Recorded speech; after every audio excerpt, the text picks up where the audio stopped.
Friends, இன்றைக்கி என்ன நம்ம பார்க்க போகிறோம் அப்படின்னு பார்த்தீங்கன்னா ஒரு சோம்பேறி சிக்கன் தாங்க பார்க்க போகிறோம். வாங்க எப்படி பண்ணுறதுன்னு பார்க்கலாம்.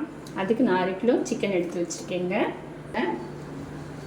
நான் மஞ்சத்தூள்லாம் போட்டு தான் க்ளீன் பண்ணி வச்சுருக்கேன். இருந்தாலும் அதுக்கு நம்ம கொஞ்சம் மஞ்சத்தூள், கொஞ்சம் சிக்கன் மசாலா, இதில் அரைச்சி வச்சுருக்க குழம்பு மிளகாத்தூள் தாங்க.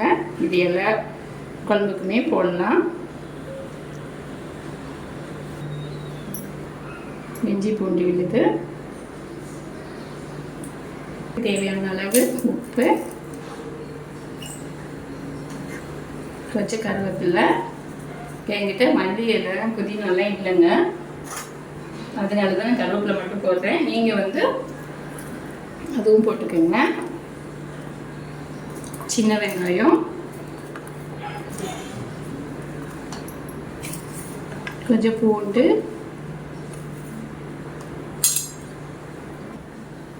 இதை நம்ம நல்லா மிக்ஸ் பண்ணிடலாங்க.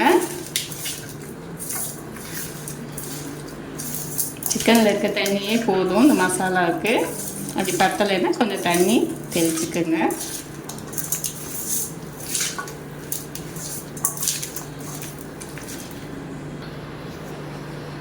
இது கூட நான் கொஞ்சம் ஒரு 2 ஸ்பூன் அளவுக்கு ஆயில் சேர்த்துக்கிறேங்க.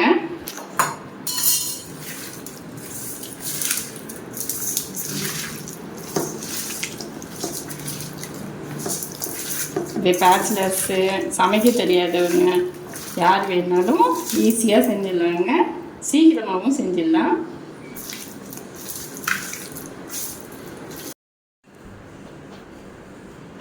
ஒரு 10 நிமிஷம் ஊற விட்டுடலாம். எல்லாம் எதுவுமே ஊற்றலைங்க, அதுலேயே தண்ணி இருந்துச்சு, அதுவே போதும். உங்களுக்கு அப்படி இல்லை அப்படின்னா நீங்கள் கொஞ்சம் தண்ணி தெளிச்சுக்கோங்க.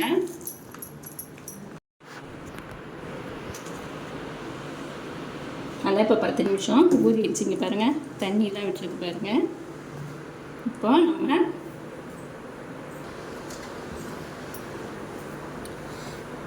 நான் அதில் ஒரு 2 ஸ்பூன் அளவுக்கு எண்ணெய் ஊற்றிருக்கேங்க. இதில் நான் கொஞ்சம் நல்லெண்ணெய் ஒரு 2 ஸ்பூன் அளவுக்கு தாங்க சேர்த்துக்கிறேன், அதிகமாக இல்லை.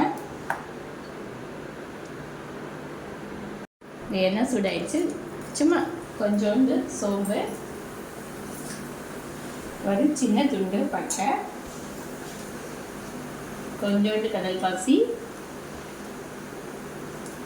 ஒரு 2 கிராம்பு, கொஞ்சோண்டு பிரிஞ்சி இலைங்க. வேறு எதுவும் அதிகமாகலாம் நான் போடல. இது சிக்கனை இதெல்லாம் பொரிஞ்சிடுச்சு. இதில் நம்ம சிக்கனை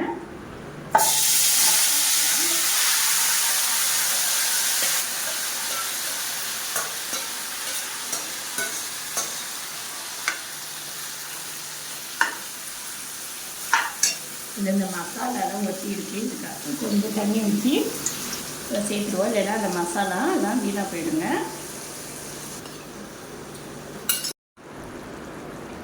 இதில் 2 பச்சை மிளகாய் சும்மா கீறிட்டு போட்டுக்கிறீங்க. சும்மா ஒரு சின்ன தக்காளி,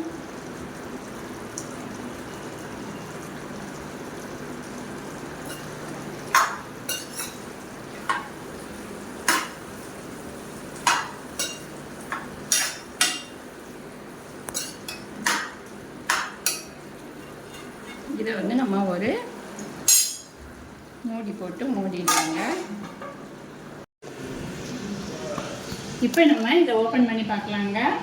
ஒரு 7 மினிட்ஸ் இருக்கும், 5 to 7 மினிட்ஸ் தான் ஆகுது.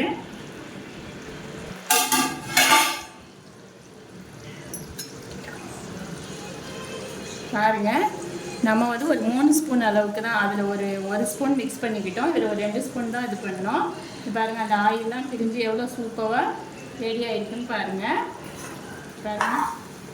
நம்ம தண்ணியெலாம் எதுவுமே சேர்க்கல, சிக்கனில் இருந்த தண்ணியே தான். நம்ம இந்த பக்கம் இட்லியோ தோசையோ சப்பாத்தியோ செஞ்சிட்டு இருக்கும்போது இதை பண்ணோன்னா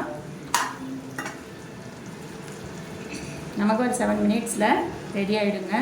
இப்போ இதில் ஒரு கொஞ்சமாக பெப்பர், ஒரு 1/2 ஸ்பூன் அளவுக்கு பெப்பர் சேர்த்துக்கலாங்க. சேர்த்துட்டு கருவேப்பிலை என்கிட்ட மல்லி இலை இல்லை, அதனால் நான் அதை சேர்த்துக்கல. அவ்வளோதாங்க, நமக்கு சூப்பரான சோம்பேறி சிக்கன் ரெடி ஆயிடுச்சு. உங்கள் வீட்டில் இதை செஞ்சு பாருங்கள். செஞ்சு பார்த்துட்டு உங்களுடைய ஃபீட்பேக்கை நம்மளுடைய கமெண்ட் பாக்ஸில் பதிவு பண்ணுங்கள். இந்த வீடியோ உங்களுக்கு பிடிச்சிருந்ததுன்னா லைக் பண்ணுங்கள், ஷேர் பண்ணுங்கள், சப்ஸ்கிரைப் பண்ணுங்கள். தேங்க்யூ ஃபார் வாட்சிங்.